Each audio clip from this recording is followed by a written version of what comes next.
ધાંગધ્રા ભગવત ધામ ગુરુકુળમાં વિદ્યાર્થીની લાશ મળવાના મામલામાં છત પરથી ધોરણ 10ના વિદ્યાર્થી અક્ષયરાજનો મૃતદેહ મળી આવ્યો છે। મોડી રાત્રે પોલીસે ધોરણ 12ના વિદ્યાર્થીની આ મામલે અટકાયત કરી છે।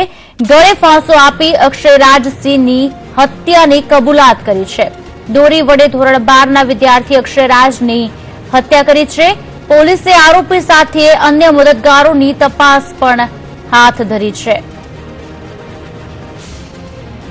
आज अंगे विगत आपसे हमारा संवाददाता राजेश पटेल। राजेश, आ समग्र घटना शुं छे अने खास करीने आज विद्यार्थी पकड़ायो छे, शा माटे आ घटनाने अंजाम आप्यो, शुं विगतो प्राप्त थई रही छे? गई काले सांजे 4:30 वागे छत उपरथी बाळकनी ढांकेली हालतमां लाश मળી આવી હતી। એ બાળક ગોહિલ અક્ષયરાજસિંહ 10મા ધોરણમાં અભ્યાસ કરતો હતો અને એની મોડી રાત સુધી તપાસ ચાલી। કેવી રીતે શું થયું, પોલીસે તપાસ કરીને ડોગ સ્કોડ ફિંગરપ્રિન્ટ નિષ્ણાતને બોલાવ્યા હતા।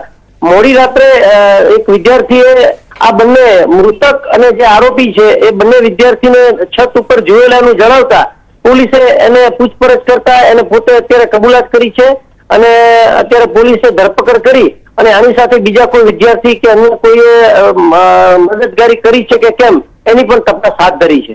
કોઈ કારણ સામે આવ્યું છે કે શા માટે આ ઘટનાને અંજામ આપી પોલીસે કયા પ્રકારની કાર્યવાહી હવે હાથ ધરી છે ને પરિવારજનોનું શું કહેવું છે આ વિશે?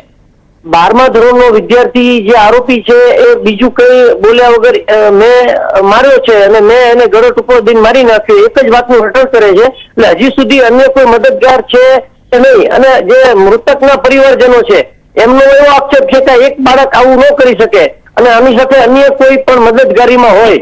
અને બીજી વાત એ છે કે કોઈને એ વાત પણ ગળે નથી ઉતરતી કે વગર કારણે શા માટે એની હત્યા કરી। એટલે હજી એનું ચોક્કસ કારણ સામે નથી આવ્યું કે આ આરોપીએ શા માટે આની હત્યા કરી છે। આભાર રાજેશ।